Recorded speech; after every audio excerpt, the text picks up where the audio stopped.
Tipsy Tuesday, baby. Tipsy Tuesday. Hey, check out this shirt. Snake oil shirt. It's only snake oil if you put it on your snake. Love it. Love it. Love it. Having a 5-star beard day. This thing is fantastic.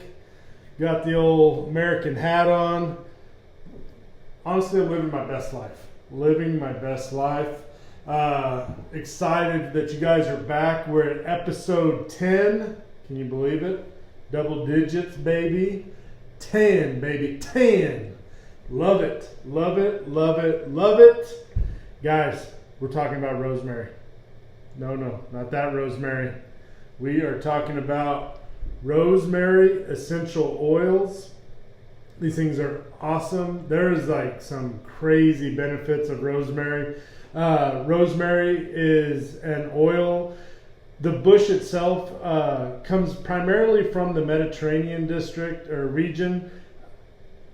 Beautiful flowers. We have rosemary bushes that are growing outside the office. They smell unbelievable. It is so good. I absolutely love it. I use this every single day. It's one of those oils that when I found out the health benefits of it, when I found out all the things you can do with it, you can take a couple drops on a cotton swab, swab your face, use it as almost like an astringent kind of thing, but without the burn of an astringent. It is absolutely fantastic. You can diffuse it. It's really good for your respiratory. You can, this is something else too that's really cool. You can add a few drops of this or, as much as you like, and you can use it, put in your shampoo, your conditioner. Super good for enriching your hair. This takes quite a bit of manicuring and quite a bit of work, having this big old burly beard. And those type of things are really good. The other amazing thing that I love doing with rosemary is I take the rosemary oil from Young Living. I put inside my water 2-3 drops, and then I like to add a few drops of Thieves, and then a few drops of lemon essential oil. And so it's quite a bit when you think about it for, one glass. The deal is, though, is I kind of drink it down roughly about halfway, refill it, drink it down, refill it, drink it down. And so instead of always having to come back and keep re-adding, I find this, for me, is the best way that I like to go ahead and I drink it. I love the flavor. I love the way it tastes. It is really good. And again, the benefits of rosemary. This is one of those oils that has been around for a really long time and is just absolutely fantastic. I tell everyone within Young Living, man, keep looking at this oil. This is one that you definitely want to add into your daily routine, and for me has been a big time addition to it. Guys, so let's talk about it. So there's nothing more annoying than a fat guy doing a triathlon. You know why? He's going to tell you all about doing triathlons all the time, every day, anytime I can tell you about it. But one of the things that a lot of the people that know me well, is that I hate getting up early in the mornings. When do they like to do triathlons? Early in the morning. I want to start a nighttime triathlon. This last summer I got to go to Prague, and they were running a race there. It was unbelievable. They ran it through the streets of Prague at night. I was like, I want to do this. It was one of the most exciting, unbelievable, 8,000 people racing at once. It was phenomenal. It was unbelievable. It was part of their Grand Prix racing that they do all over Europe. It was just happened that we happened to be there that day, that we happened to, it was unbelievable. But getting back to this, so I'm researching, I'm trying to figure out, I'm not a good morning person. I really need to change that mindset. I really need to change what I'm thinking, how I feel. I need to make getting up early a priority, which realistically would be better for not just your overall health, but it's better for business. It's better for everything. You know, you get a jump start on your day. There's so much time that I spend training, usually somewhere between 2 to 3 hours a day, working out, training, doing different things to prepare myself. And so I'm researching, and I came across this thing that is like the 3 things that you should do before sunrise. And I was like, man, I really, really like that. So setting your alarm at 5 a.m., which for me is brutal. A lot of times because I like to work until 2, 3 in the morning.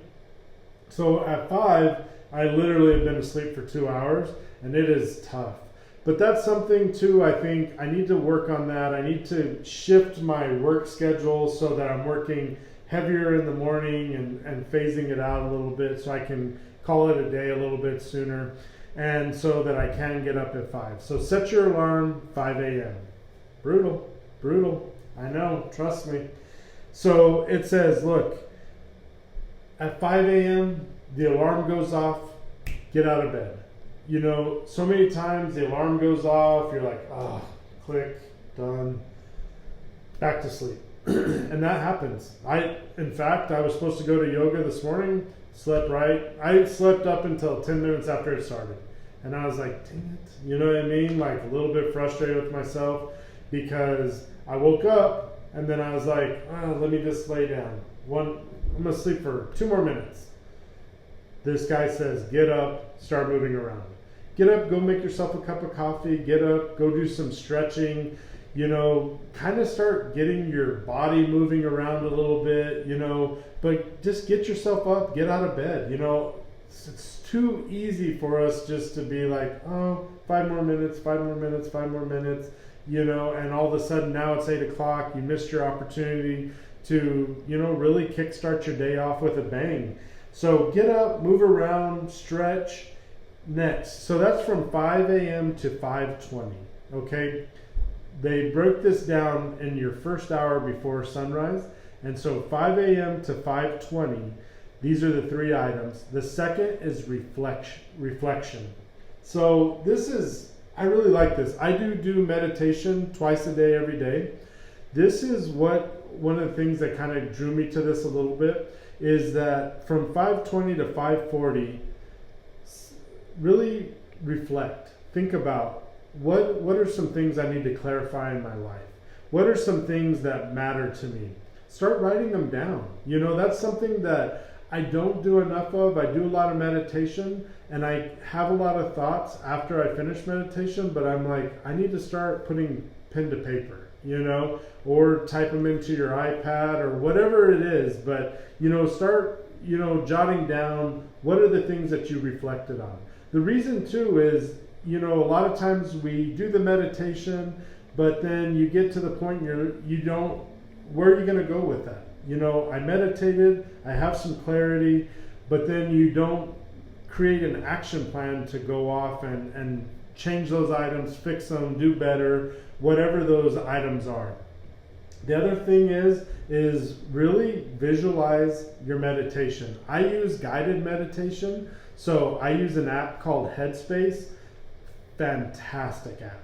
I mean, absolutely fantastic. I also use Calm sometimes, so I use both of those apps. I kind of bounce back and forth. The guided meditation for me has literally been such a change in my life. I absolutely love it. It walks you through, you know, you're feeling this, feel your body. It is unbelievable. Kind of a funny side note, I was doing a yoga class with my buddy Carla Cole, and you know, I got a little too deep into the meditation and I felt my body like just completely just like relax, let go. And the instructor's like, okay, time to wake up now. So, you know, you can get too deep into it, but really, you know, the meditation, doing it, I'm getting a little bit better at it. The third part is grow. So from 5:40 to 6 a.m., this is where you take what you've reflected on and you put it into action. You take what you've been thinking about, the things you've written down, this is your victory hour. This is where you want to explore things, be curious. You want to always kind of have that learning heart. We got to go to Ruidoso with some of our friends and their kids, and man, it was unbelievable to listen to. They're little, oh my gosh, look at the trees. Oh my gosh, look at the snow. Oh my gosh, and it made me think, like, as adults, we lose that curiosity. We lose that sense of wonderment. And, this is something where it's like, man, we need to get back to that. We need to get back to being curious, wanting to learn, wanting to better ourselves, wanting to just push ourselves to the next level. That curiosity, that's what we're doing. So from 5:40 to 6 a.m., boom, that's what we're working on. At 6 a.m., eat maybe a small meal, go to the gym, read your Bible, do whatever those items are that you like to start your day with. Exercise, you feel so good, it preps you for your day. Most of the time we're sedentary, we're sitting down, we're not doing anything. That exercise in the morning jumpstarts your day, kicks you off, and really sets you off down the thing. And these are the items that we do, every day. Every day, set your alarm. When your alarm hits, get out of bed, start your day. Not every day is going to be perfect. I, for one, can tell you I fail at this a lot of times. This is something I'm working on to personally get better. It's part of my new me in 90 days. And I, piece by piece, day by day, I'm going to push myself to be the best I can. So, hope you guys are having an amazing day. It's Tipsy Tuesday. My little yoga partner, Carla, she joined us today in Young Living. Shout out to Carla. Love you, girl. And every day, just work on making yourself a little bit better. Use your oils. They don't do any good inside the bottle. We got to use them, people. Love you guys. Tipsy Tuesday. It's your boy Dan. I'm out.